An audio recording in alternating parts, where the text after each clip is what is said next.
welcome back to the channel. So this is going to be a review of Terror on the Fox. So hopefully this time I'll remember to take breaks to tell you when I'm going to shove some other footage into this video. I didn't do that so well with my other videos.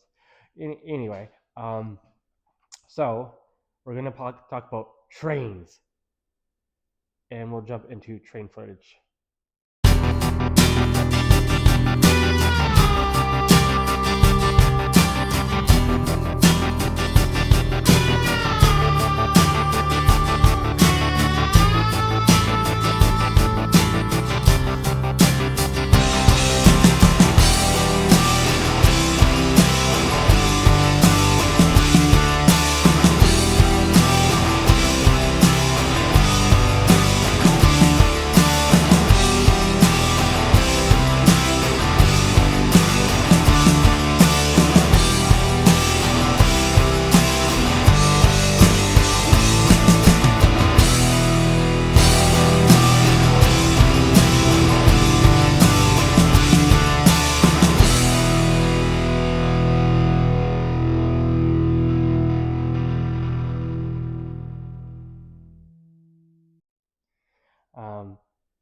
Isn't that amazing?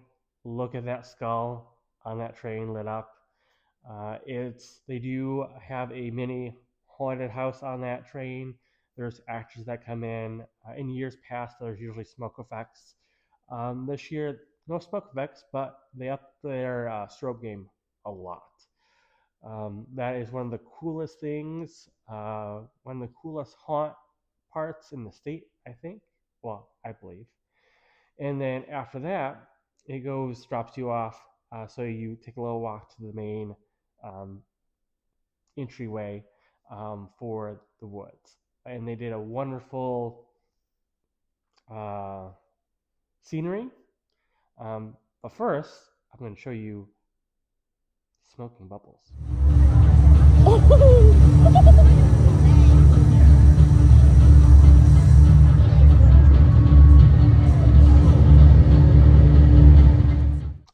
Now that was interesting. But now I will really show you the front of the house.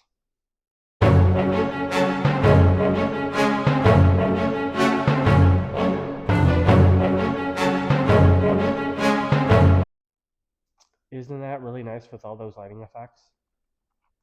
Now, unfortunately, I can't take more videos inside, but you know. But Through the Haunted Woods was a lot of new stuff this year. Way more actors than normal, which is nice. Sometimes it's kind of light on actors, but take that with a grain of salt because I usually go in September on a Sunday, which I wouldn't expect a lot of actors to be there on a Sunday. But I digress. Now, after you get done with the woods, there's a little waiting area with alcohol and food. There was a food stand that helped. It seemed like they donated to veterans, tips, and maybe even the profits. Food was really good. Had the what is it? It wasn't large walking taco, but like massive walking taco, and it was massive. It was huge. It was great. I don't usually eat a lot of hot food just because, you know, timing and such. But that was really good and filling. Now, I did get to videotape some of the front of the house, so I'll pop in some of that. I won't be able to do music because of copyright, but enjoy.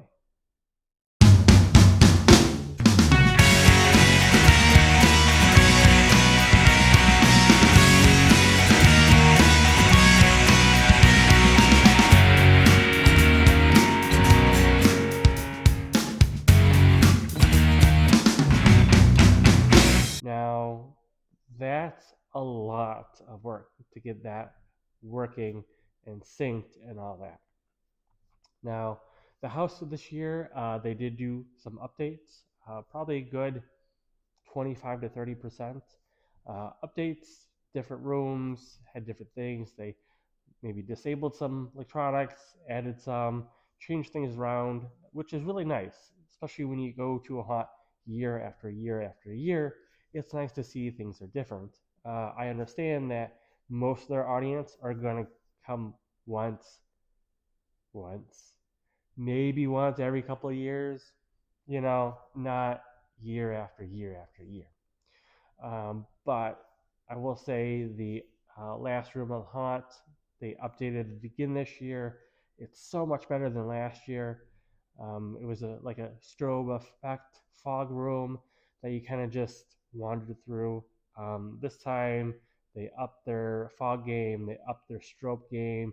It was like you kind of got bounced around, and the strobe effect really made it disorienting, which is really hard to be able to do that efficiently, especially with someone who's kind of used to strobe lights and police lights and all that. Usually it's like, oh, no big deal. I can walk through this no problem. Some other things really key is I went actually alone through both the woods and the house, which most haunts won't let you do. It was fantastic. The actors knew how to deal with that. The electronics were actually programmed so they would work. Sometimes when you have houses that basically the front person triggers the electronic, and then it like kind of triggers for the middle of the group. So what happens if you're going alone is you trigger something and it's like 3 feet back is the thing that gets triggered, which is kind of sad, but they did really good work. So a little odd stuff. When I first started going, if you got VIP passes, you got like free hot chocolate, which was amazing, and I'd bring people back and all that. I think they stopped that after they got purchased by 13th Floor. I'm not 100% sure, but they don't do the free hot chocolate anymore, which is really sad because like it did get me to buy the VIP, even though I get there super early. I'm usually the first one through the door.